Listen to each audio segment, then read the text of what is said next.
Hey everyone, I wanted to let people know about another release of IRefFoos. This is version 2.5.0.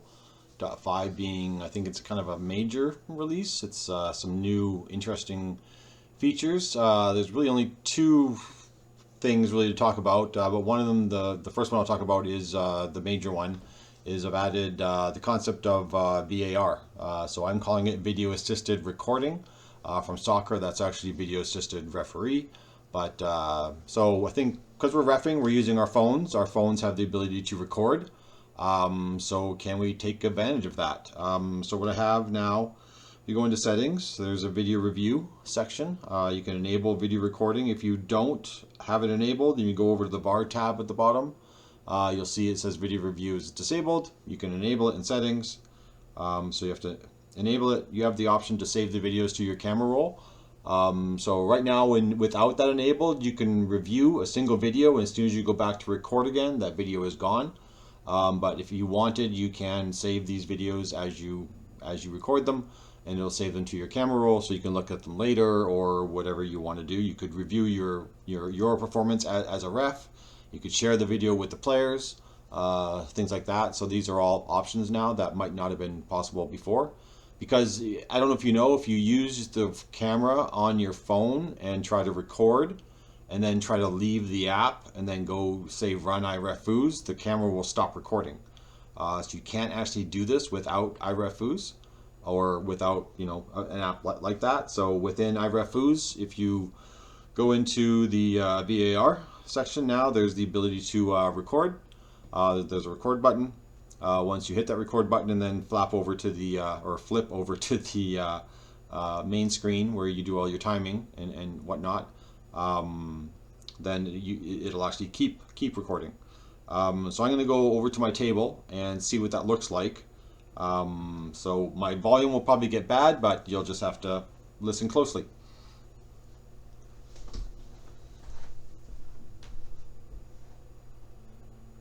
So I turned on recording. I'm at the end of my table kind of thing.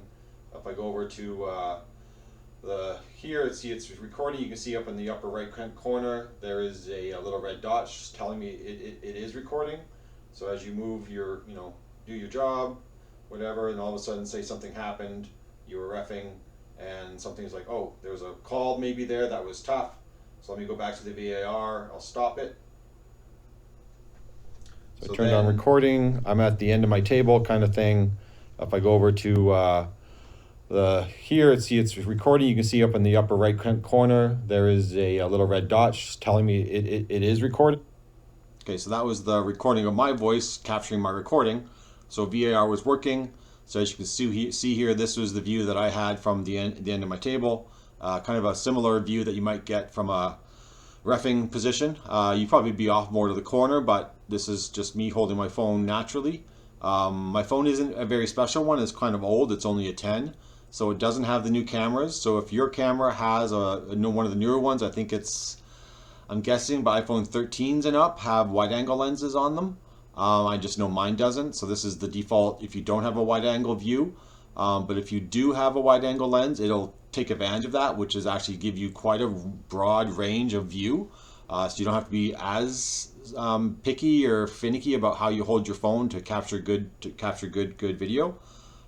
So really here, so now I'm in the review thing. I want to go look at the footage. I can grab the scrubber here and just say, okay, where is it? And rewind kind of thing. You can look at the whole footage. Where did it happen? And make a call. So I know this is a very common thing now with a lot of matches being streamed, and sometimes the ref will want to go look at the stream to see, hey, there was a close call there. I'm not entirely sure. I want to make sure I make the right call because it could really affect the outcome of the match. So I'm seeing that happen a lot. So this makes sense that if you have the ability on your own phone, why not just do that on your own phone? And then now, no matter where you ref and you have your phone, you can actually have this ability to possibly go look at VAR. Now, sometimes you're not going to be holding the phone correctly, and that's just unlucky.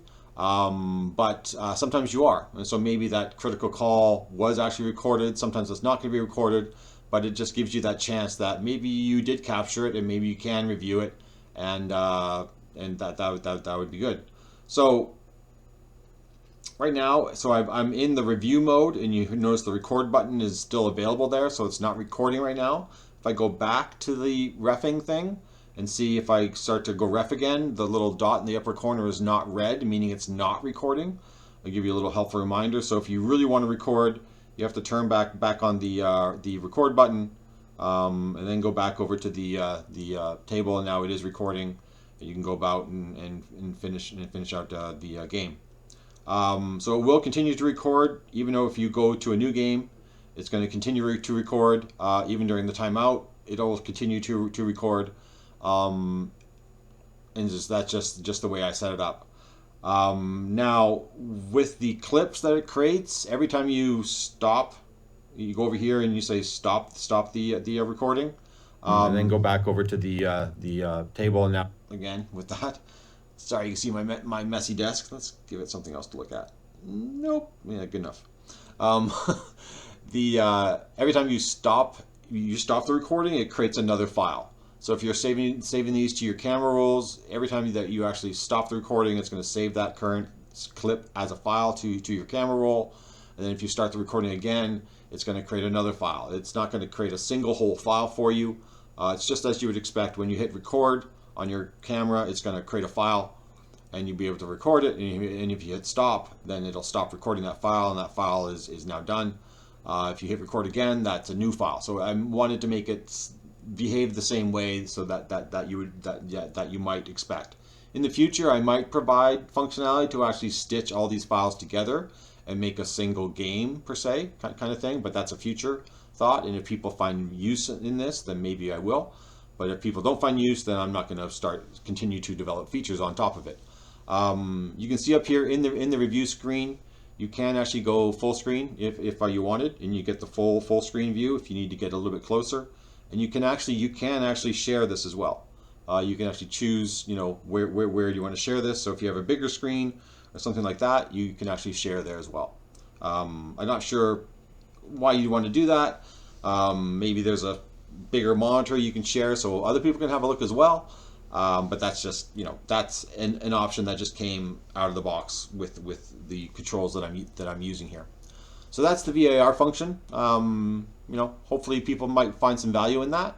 And if so, I can maybe add some new features. Maybe even I'm thinking of, when you're actually doing the timing, maybe it'll actually overlay the actual stopwatch timing on top of the video. So when you look at the video, you can see possibly how much time was left on that possession. Did you hit the timer button? Were you late with it? There's a whole bunch of things I might be able to do, but that's just, if there's interest in this. So that's VAR. The other feature has actually been a requested feature that I thought I couldn't do. And the other feature is that the timer buttons can now be used or restarted by using the volume buttons. So on your phone, you can use the volume buttons. I can't really demonstrate this on the thing because I'm over here. Yeah, I can hit a volume button and it'll reset. I'm hitting volume buttons here. So you can see that right now I have the up button resetting the 10-second timer, and you can see the down button is resetting the 15-second timer. So this is something that people have asked for. This is just, you want to use your phone without even ever looking at it, but you have more of a tactile buttons you can actually click on. So that's a possibility. If you don't like the fact that the choices I made about the up being 10 and down being 15, if you want to swap that, you can. So don't know if you remember, there is a swap 10 and 15-second button positions option. So if you swap them here, it'll actually swap them on the volume buttons as well. So if you go back over here, and now I'm pressing up, and now it's the 15-second button. 15-second is up, and 10-second is down. So that's just another new thing. The build that I have right now for 2.5.0, there's a bit of a bug in the volume buttons, which I'll have a fix for very, very quickly, because you see it works here on my build. But I should have that out in a couple days. But definitely for version 2.5.0, there's a bug with it. Don't use the volume buttons just yet, but it's coming. It should be out in a couple days with the fix. And definitely enjoy the VAR video thing. I think people will get some enjoyment out of that. But just remember, you have to hold your phone so that it is pointing towards the table, and maybe you will capture the footage that you actually want to be able to review. And if not, then it's just like, oh well, you know, better luck next time. So yeah, so that's the latest version. Hope you enjoy it. Hope you use it. And if you have any feature requests or things that you know now that you've seen VAR possibilities, what other ideas you might have, as you can tell, more than willing. I'm happy to keep it updated and keep it active. Okay, thanks for listening.